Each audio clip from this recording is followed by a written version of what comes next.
ಸ್ಟೇಡಿಯಂನಲ್ಲಿ back to back 2 ಪಂದ್ಯಗಳನ್ನು ಗೆದ್ದಿರುವಂತ RCB ಈಗ ಈ ಸೀಸನ್ನ ಮೊದಲ ಅವೇ ಮ್ಯಾಚ್ಗಾಗಿ ಗುವಾಹಟಿಗೆ ಹಾರಿದೆ.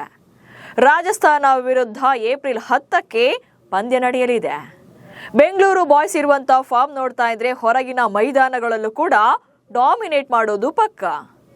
ಲಾಸ್ಟ್ ಸೀಸನ್ ಅಲ್ಲಿ ಅವೇ ಪಿಚ್ ನಲ್ಲಿ ಬರೆದಿರುವಂತ ದಾಖಲೆ ಏನು? ಈ ಸೀಸನ್ ನಲ್ಲೂ ಮತ್ತೆ ಚರಿತ್ರೆ ಸೃಷ್ಟಿಸ್ತಾರಾ? ಈ ಬಗ್ಗೆ ಹೇಳ್ತೇನೆ. ನಾನು ಶಾಂತ. ನೀವು ಸುದ್ದಿಯಾನದ ಸಬ್ಸ್ಕ್ರೈಬರ್ ಆಗೋದಿಕ್ಕೆ ಮರಿಬೇಡಿ. 2026ರ ಸೀಸನ್ ಅಲ್ಲಿ ಆರ್ಸಿಬಿ ಲೀಗ್ ಹಂತದಲ್ಲಿ ಒಟ್ಟು 14 ಪಂದ್ಯಗಳನ್ನು ಆಡುತ್ತೆ.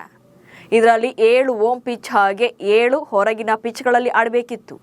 ಆದರೆ ರಾಯ್ಪುರವನ್ನ 2ನೇ ತವರು ಮೈದಾನ ಅಂತ ಘೋಷಣೆ ಮಾಡಿರೋದ್ರಿಂದ ಅಲ್ಲಿ 2 ಪಂದ್ಯಗಳನ್ನು ಅಂದರೆ ರಾಯ್ಪುರದಲ್ಲಿ 2 ಪಂದ್ಯಗಳನ್ನು ಆಡಬೇಕಿದೆ. ಅವು ಕೂಡ ಹೋಮ್ ಪಿಚ್ ಅಂತಾನೆ ಕನ್ಸಿಡರ್ ಮಾಡಬೇಕು. ಇನ್ನು ಬೆಂಗಳೂರಲ್ಲಿ ಟೋಟಲ್ ಆಗಿ 5 ಪಂದ್ಯಗಳು ಆಲ್ರೆಡಿ 2 ಪಂದ್ಯಗಳನ್ನು ಆಡಿದ್ದಾರೆ. ಇನ್ನು 3 ಪಂದ್ಯ ಮಾತ್ರ ಬೆಂಗಳೂರಲ್ಲಿ ಬಾಕಿ ಇದೆ. ಸೊ ಉಳಿದ 7 ಅವೇ ಗೇಮ್ಗಳಲ್ಲಿ ಮೊದಲ ಪಂದ್ಯ ಈಗ ರಾಜಸ್ಥಾನ ವಿರುದ್ಧ ನಡೆಯಲಿದೆ.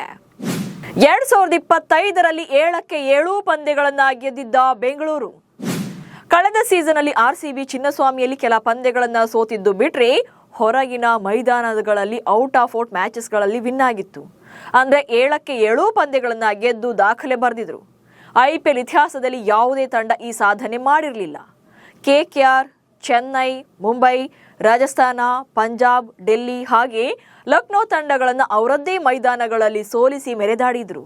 ಈಗ ಆರ್ಸಿಬಿ ಪ್ಲೇಯರ್ಗಳ ಆರ್ಭಟವನ್ನ ನೋಡ್ತಾ ಇದ್ರೆ ಈ ಸೀಸನ್ ನಲ್ಲೂ ಕೂಡ ಅಂಥದ್ದೇ ಸಾಧನೆ ಮಾಡೋ ತರ ಕಾಣ್ತಿದ್ದಾರೆ. ಸದ್ಯ ಇದೇ ಶುಕ್ರವಾರ ರಾಜಸ್ಥಾನ ವಿರುದ್ಧ ಗುವಾಹಟಿಯಲ್ಲಿ ಪಂದ್ಯ ಇದ್ದು ಎಲ್ಲರ ಕಣ್ಣು ಕೂಡ ಈ ಪಂದ್ಯದ ಮೇಲಿದೆ. ಸೊ ಈ ಸೀಸನ್ ಅಲ್ಲಿ ಬೆಂಗಳೂರು ತಂಡದ ಅವೇ ಮೈದಾನಗಳ ಮ್ಯಾಚ್ ಲಿಸ್ಟ್ ಹೇಗಿದೆ ಅನ್ನೋದನ್ನ ಒಂದ್ಸಲ ಗ್ಲಾನ್ಸ್ ಮಾಡೋಣ. ಮೊದಲನೇದಾಗಿ ಆರ್ಸಿಬಿಗೆ ಇರುವಂತ ಮೊದಲ ಅವೇ ಮ್ಯಾಚ್ ಅಂದ್ರೆ ಅದು ರಾಜಸ್ಥಾನ ವಿರುದ್ಧ ಏಪ್ರಿಲ್ 10ರಂದು. ಇದೆ ಏಪ್ರಿಲ್ 10ರಂದು ರಾಜಸ್ಥಾನ ವಿರುದ್ಧ ತನ್ನ ಮೊದಲ ಅವೇ ಮ್ಯಾಚಸ್ ಜರ್ನಿಯನ್ನ ಸ್ಟಾರ್ಟ್ ಮಾಡ್ತಾರೆ. ಈ ಪಂದ್ಯ ಎಸಿಎ ಸ್ಟೇಡಿಯಂನಲ್ಲಿ ನಡೆಯಲಿದೆ. ಗುವಾಹಟಿಯಲ್ಲಿರುವಂತ ಸ್ಟೇಡಿಯಂ ಇದು.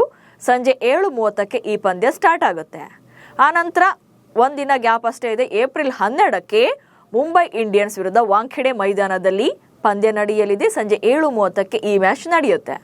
ಆನಂತರ ಏಪ್ರಿಲ್ 27ಕ್ಕೆ ದೆಹಲಿ ಕ್ಯಾಪಿಟಲ್ಸ್ ವಿರುದ್ಧ ದೆಹಲಿಯಲ್ಲಿರುವಂತಹ ಅರುಣ್ ಜೇಟ್ಲಿ ಸ್ಟೇಡಿಯಂನಲ್ಲಿ ಪಂದ್ಯ ನಡೆಯಲಿದೆ. ಸಂಜೆ 7:30ಕ್ಕೆ ಈ ಮ್ಯಾಚ್ ಸ್ಟಾರ್ಟ್ ಆಗುತ್ತೆ. ಆನಂತರ ಏಪ್ರಿಲ್ 30ಕ್ಕೆ ಗುಜರಾತ್ ಟೈಟಾನ್ಸ್ ವಿರುದ್ಧ ಪಂದ್ಯ ನಡೆಯಲಿದೆ. ಅಹಮದಾಬಾದ್ನಲ್ಲಿರುವಂಥ ನರೇಂದ್ರ ಮೋದಿ ಸ್ಟೇಡಿಯಂನಲ್ಲಿ ಈ ಪಂದ್ಯ ಸಂಜೆ 7:30ಕ್ಕೆ ಆರಂಭವಾಗಲಿದೆ. ಆನಂತರ ಮೇ 7ರಂದು ಲಕ್ನೋ ಸೂಪರ್ ಜೈಂಟ್ಸ್ ವಿರುದ್ಧ ಏಕನಾ ಸ್ಟೇಡಿಯಂನಲ್ಲಿ ಲಕ್ನೋದಲ್ಲಿರುವಂಥ ಏಕನಾ ಸ್ಟೇಡಿಯಂನಲ್ಲಿ ಪಂದ್ಯ ನಡೆಯಲಿದೆ. ಈ ಮ್ಯಾಚ್ ಕೂಡ ಸಂಜೆ 7:30ಕ್ಕೆ ಸ್ಟಾರ್ಟ್ ಆಗುತ್ತೆ. ಆನಂತರ ಮೇ 17ಕ್ಕೆ ಪಂಜಾಬ್ ಕಿಂಗ್ಸ್ ವಿರುದ್ಧ ಧರ್ಮಶಾಲಾದಲ್ಲಿರುವಂಥ HPCA ಮೈದಾನದಲ್ಲಿ ಪಂದ್ಯ ನಡೆಯಲಿದೆ. ಈ ಪಂದ್ಯ ಮಧ್ಯಾಹ್ನ 3:30ಕ್ಕೆ ಸ್ಟಾರ್ಟ್ ಆಗುತ್ತೆ. ಸೊ ಇದು ಆರ್ಸಿಬಿಗೆ ಸೆಕೆಂಡ್ ಹಾಫ್ನಲ್ಲಿರುವಂಥ ಮಧ್ಯಾಹ್ನದ ಒಂದೇ ಒಂದು ಪಂದ್ಯ. ಅದು ಪಂಜಾಬ್ ವಿರುದ್ಧ ಧರ್ಮಶಾಲಾದಲ್ಲಿ ನಡೆಯಲಿದೆ. ಸೊ ಈ ಪಂದ್ಯ ಮಧ್ಯಾಹ್ನ 3:30ಕ್ಕೆ ಸ್ಟಾರ್ಟ್ ಆಗುತ್ತೆ. ಅಂಡ್ ನೆಕ್ಸ್ಟ್ ಮೇ 22ರಂದು ಸನ್ ರೈಸರ್ಸ್ ಹೈದರಾಬಾದ್ ವಿರುದ್ಧ ರಾಜೀವ್ ಗಾಂಧಿ ಮೈದಾನದಲ್ಲಿ ಪಂದ್ಯ ನಡೆಯಲಿದೆ. ಸೊ ಹೈದರಾಬಾದ್ನಲ್ಲಿರುವಂಥ ರಾಜೀವ್ ಗಾಂಧಿ ಮೈದಾನದಲ್ಲಿ ಪಂದ್ಯ ನಡೆಯಲಿದೆ.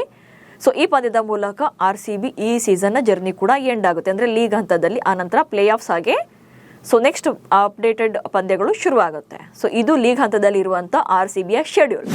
ಅಲ್ಲಿಗೆ ಬೆಂಗಳೂರಿನಲ್ಲಿ ಹೈದರಾಬಾದ್ ವಿರುದ್ಧದ ಪಂದ್ಯದ ಮೂಲಕ ಸ್ಟಾರ್ಟ್ ಆಗಿದಂಥ ಆರ್ಸಿಬಿಯ ಜರ್ನಿ ಮೇ 22ರಂದು ಹೈದರಾಬಾದ್ನಲ್ಲಿ ಅದೇ ಹೈದರಾಬಾದ್ ತಂಡದ ವಿರುದ್ಧದ ರಿವೆಂಜ್ ಮ್ಯಾಚ್ ಮೂಲಕ ಕೊನೆಯಾಗಲಿದೆ. ಸೊ ರಾಯ್ಪುರದಲ್ಲಿ 2 ಪಂದ್ಯಗಳು ನಡೆದರೂ ಕೂಡ ಅದು ಹೋಮ್ ಗ್ರೌಂಡ್ ಅಂತ ಘೋಷಣೆ ಮಾಡಿರೋದ್ರಿಂದ ಇವನ್ನ ಅವೇ ಪಿಚ್ ಪಂದ್ಯಗಳಿಗೆ ಕನ್ಸಿಡರ್ ಮಾಡೋಕೆ ಸಾಧ್ಯ ಇಲ್ಲ. ಸೊ ನಿಮ್ಮ ಪ್ರಕಾರ ಆರ್ಸಿಬಿ ಈ ಸೀಸನ್ ಅಲ್ಲೂ ಕೂಡ ಕಳೆದ ಬಾರಿಯಂತೆ ಅವೇ ಪಿಚ್ ಡಾಮಿನೇಷನ್ ಕಂಟಿನ್ಯೂ ಮಾಡುತ್ತಾ? ಹಾಗೆ ಯಾವ ಪಂದ್ಯದ ಬಗ್ಗೆ ನಿಮ್ಮ ಕ್ಯೂರಿಯಾಸಿಟಿ ಜಾಸ್ತಿ ಇದೆ ಅನ್ನೋದನ್ನ ಕಮೆಂಟ್ಸ್ ಮೂಲಕ ತಿಳಿಸಿ. ಹಾಗೆ ಸುದ್ದಿಯನ್ನು ಫಾಲೋ ಮಾಡಿ. ನಮಸ್ಕಾರ.